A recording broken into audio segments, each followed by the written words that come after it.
Hi, wrestling fans. Thanks for clicking the Doretta D. Rose report. You know, Tito Ortiz has been all over a lot of media outlets lately saying that, you know, when his UFC contract expires, he wants to go to WWE. Well, it wouldn't be funny if Brock Lesnar is still there. And could we not maybe see at WrestleMania 29 a UFC match or an MMA match, put it that way, against Lesnar and Ortiz? Or Lesnar and anybody. Or later, if Ortiz is there, Lesnar's gone, get one UFC type match, you know, one MMA match at WrestleMania. Let's see how it goes over, see how the fans like it. And could later WWE go off into another direction of MMA, WWE MMA? Just get a bunch of initials together. And, you know, they could not go against UFC, but, you know, if they're going to make some money, I'd rather see them do that than make any more movies. My fault. I said that. All right, we got some new details, by the way, regarding Dwayne "The Rock" Johnson's next movie project, is courtesy of the Hollywood Reporter. The Rock has signed to star in Lore. It's a sci-fi action movie that's being described as a Men in Black with mythological creatures, I guess. You know, back in the old days, mythological type. Anyway, Warner Brothers is in the process of picking up and adapting the screenplay of Lore. The deal reportedly went down this week in a high-activity bidding situation that heated up as soon as The Rock became attached to the project. So they didn't have anybody. It's like Leprechaun. No writers, no directors, no story. But we got Leprechaun 4 coming out with Hornswoggle. Well, they found out that The Rock's going to be coming along with Lore, so I guess that helped the big dollar sign. Lore is going to be based on a book graphic novel written by Ashley Woods and T.P. Louise. Screenplay for Lore was written by Corey Goodman and Jeremy Lott. Just to let you know, somebody has already wrote it in book form. And as noted before, WWE is going to be bringing back No Way Out pay-per-view this June 17th from East Rutherford, New Jersey, and No Way Out. Here's the synopsis that indicates the format change for the event. Rumors for the last few months that they were talking about bringing back No Way Out. It was going to be featuring cage matches similar to TNA's Lockdown pay-per-view. The only reason I don't like Lockdown pay-per-view is I get tired of looking through the cage all the time, the wire cage. It's too bad they can't make it invisible or you know, like a mesh.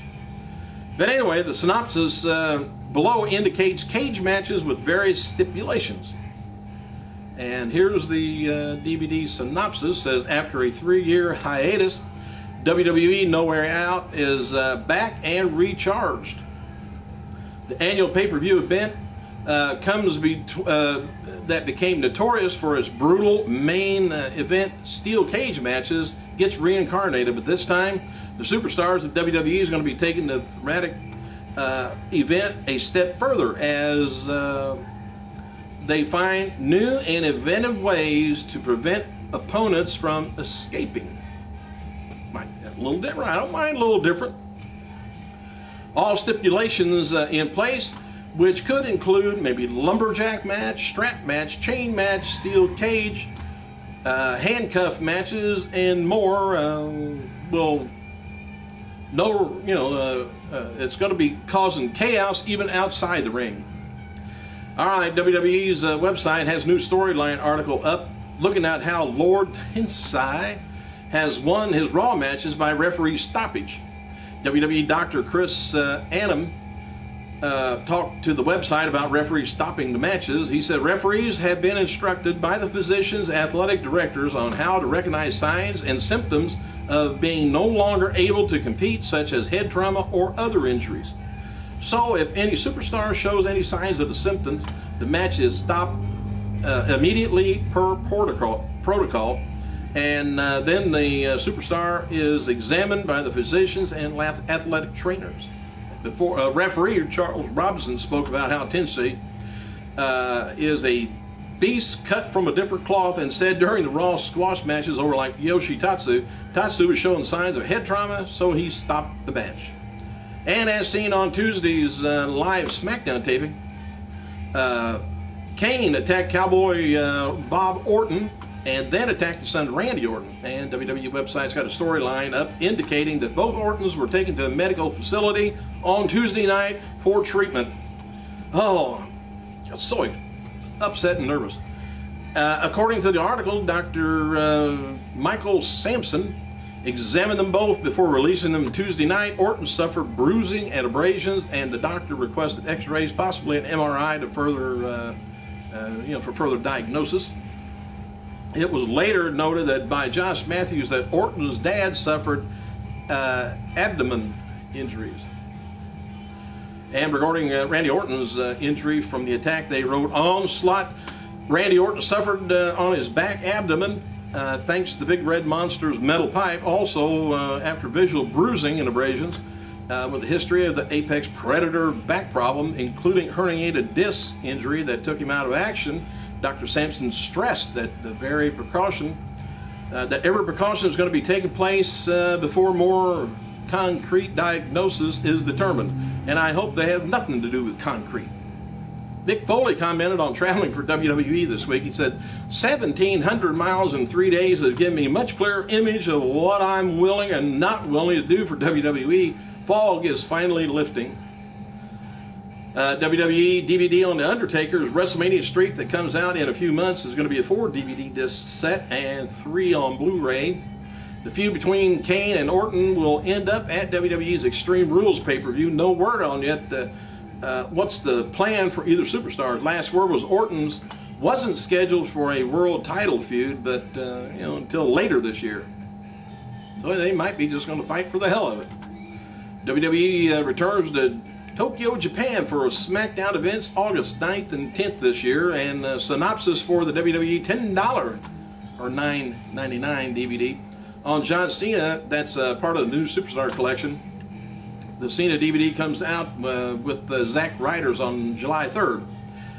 It just describes, I was looking at all this, but really nothing. It's just a compilation of his supposedly greatest matches. According to WWE, I guess. I don't know what was according to Cena. And rumors that WWE diva Layla will return to TV once Raw and SmackDown returns from the current overseas tour. And WWE website's got an article up looking at potential opponents for Lord Tensai.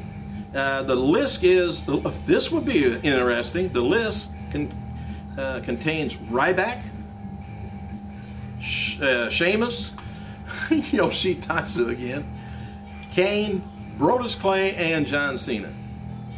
And as noted before, WWE Studios is going to be re-releasing No Holds Barred on DVD on July 3rd.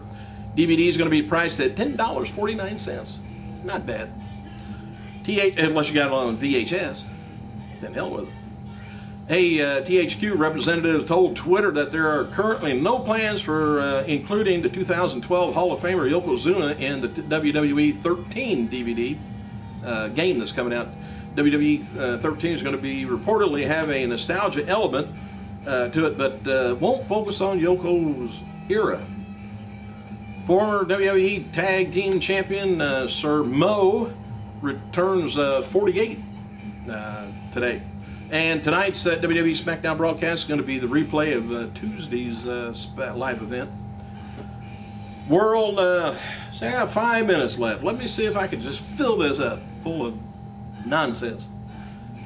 Or as my buddy Bobby Heenan would say, fountain of misinformation. World Heavyweight Champion Sheamus, he returns home Thursday's SmackDown live event from Dublin, Ireland. Sheamus defeated Daniel Bryan in the main event and received a huge ovation from the fans after the match. Fans in attendance reported that Sheamus almost brought to tears because of the reaction. Sheamus spoke to the crowd after the match, and the World Heavyweight title was for the people of Ireland. Or the world. WWE Champion Beth Phoenix also got a hometown reaction at WWE live event in Poland yesterday. Beth's family was apparently from Poland, and she wrote that she reunited with her dad while there. And here's the final card for TNA's Lockdown pay-per-view this Sunday. Are you going to get it? Steel Cage World Heavyweight title match. Bobby Roode, champion, taking on Cowboy James Storm. Lethal lockdown match is going to be the team Eric Bischoff taking on the team Garrett Bischoff. Eric Bischoff is going to be, Eric, Gunner, Bully, Christopher, and Kazarian. Garrett's team is going to be AJ Styles, Rob Van Dam, Mr. Anderson, and Austin Aries. Steel cage match, just for the hell of it, it's going to be Jeff Hardy taking on Kurt Angle, which I would think would be a good match. Steel cage tag team match is going to be Motor City Machine Guns taking on Magnus and Samoa Joe. Steel cage knockout championship match is going to be Velvet Sky taking on Gail Kim. Steel cage television title match is going to be Robbie E taking on Devon, and another steel cage match, Matt Morgan versus Crimson. Sunny, or Tammy Lynn Cinch, the WWE Hall of Famer, has been battling some health problems, I guess. And she didn't show up at another event. I guess she was booked at. Don't know what the deal is. Anyway, after his run-in with Heath Slater at WrestleMania 28, rapper Florida has posted a video on his official YouTube page showing him training to fight the one-man Southern rock band. So we got that to look forward to, if you want to. Anyway, Florida has been seen punching pads and photos of the WWE superstar taped on him. He states, "Heath Slater, I'm coming for you. I don't like talk, I like action." And the official website for the Scott Trader Center in St. Louis, Missouri is advertised Raw Super Show July 23rd as a historic 1,000th episode of the program. And starting time is 6:15. It suggests it's going to be a 3-hour show, I would guess. And WWE returns to the Verizon Center, Washington, D.C., Saturday, December 29th. It will be in time for Raw Super Show taping on New Year's Eve. Tickets go officially on sale Saturday. And Tammy Lynn Cinch, health problems in recent months. She's has stated multiple times on her personal Facebook page she's been hospitalized. Cinch has been hospitalized as recently as 2 weeks ago, which caused her to miss the scheduled appearance for the NWA Ring Warriors show. So I don't know what sort of problems there is, but by looks, there ain't no problems. Hope she's all right. Thanks for clicking, you guys. I gotta go.